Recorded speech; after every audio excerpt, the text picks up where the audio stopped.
we're in a strange time. Do you guys feel that it's never been, you guys are a little younger than us for the most part, that it's never been this bonkers? I was reading more so about you guys than me today, about, racist, and you hate women, and I was called a homophobe, I'm married to a dude, but whatever. Nobody's perfect, But really, this is the crazy, I mean, really, on the whatever the Facebook post was that was going to come here and protest, they were saying that we're anti-LGBT. I did some pretty LGBT stuff last night.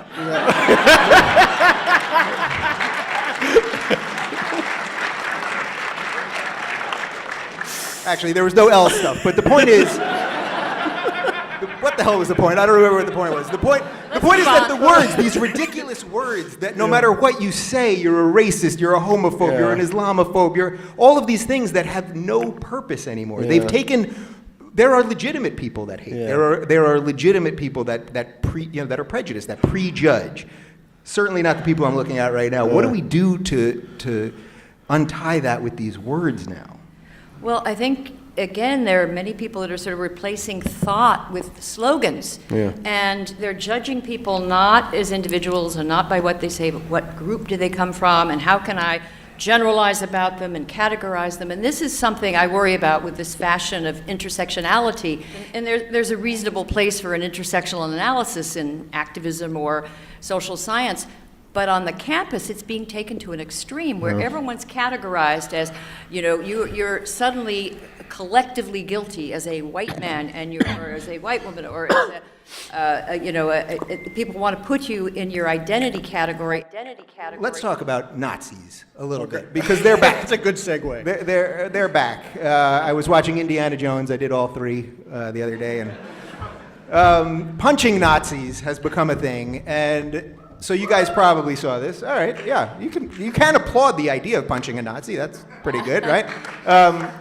But most of you saw this, I'm sure, this video from Inauguration Day when Richard Spencer, who's sort of the head of the alt-right, I think he's a self-proclaimed white supremacist, he was giving an interview and a random person just ran out there and whacked him really, hard punch to the head.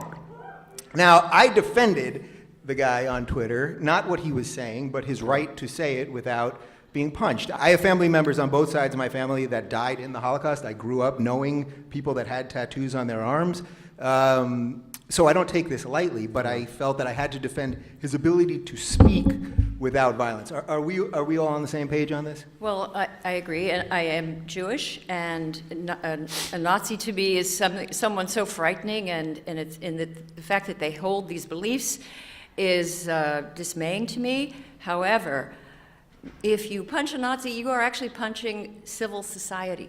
We have a civil society. We have a means of evaluating and arguing out our differences. Now, you can arrest somebody for bad behavior, and then the police will take them to jail, and then a court will determine their guilt, and then they will be punished. We have several generations of civilization that says this is vigilantism. It is not the action of civilized person. What worries me now is the readiness of people to resort to vigilantism suggests to me that they aren't familiar with the Bill of Rights, and that we had the American Civil Liberties Union in the 60s, I think, defending the Nazis marching in Skokie. And I just grew up with that understanding of radical freedom. You can say just about anything, and we have a tradition that in the United States of radical liberty. The United States is a free speech zone, and it's appalling to me that people don't seem to be aware of that tradition, how it evolved, and why we don't practice censorship, why we don't set up a panel of thought police who decide what can be said and what can't be said. Right. It can all be said. We have to live in a society, okay, but here's the problem with going around punching people. I mean, just even think about the fact that I would have to sit up here and spend 5 minutes talking about why you shouldn't punch people. Okay, if you want to live in a civil society, we have to have certain moral minimums of conduct. We have to have certain standards that we apply to.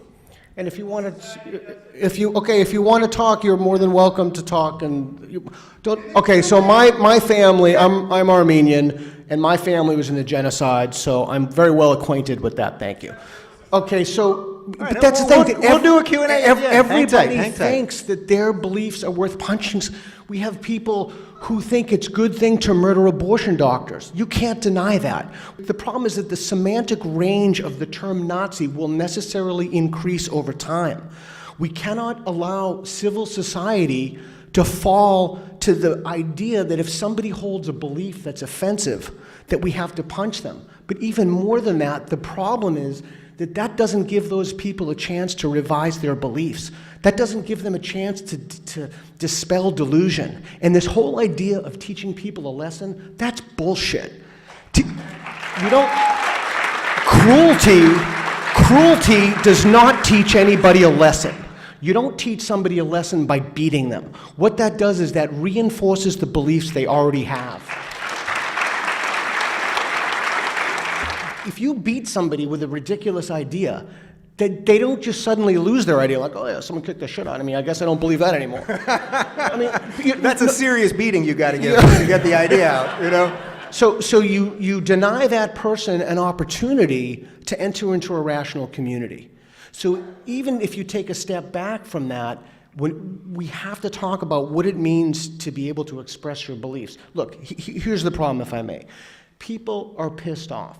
I'm pissed off. Trump is a monstrous ignoramus, and you have every right to be upset. You are crossing an inviolable line in society when you think that you can hit somebody because you find their beliefs repugnant.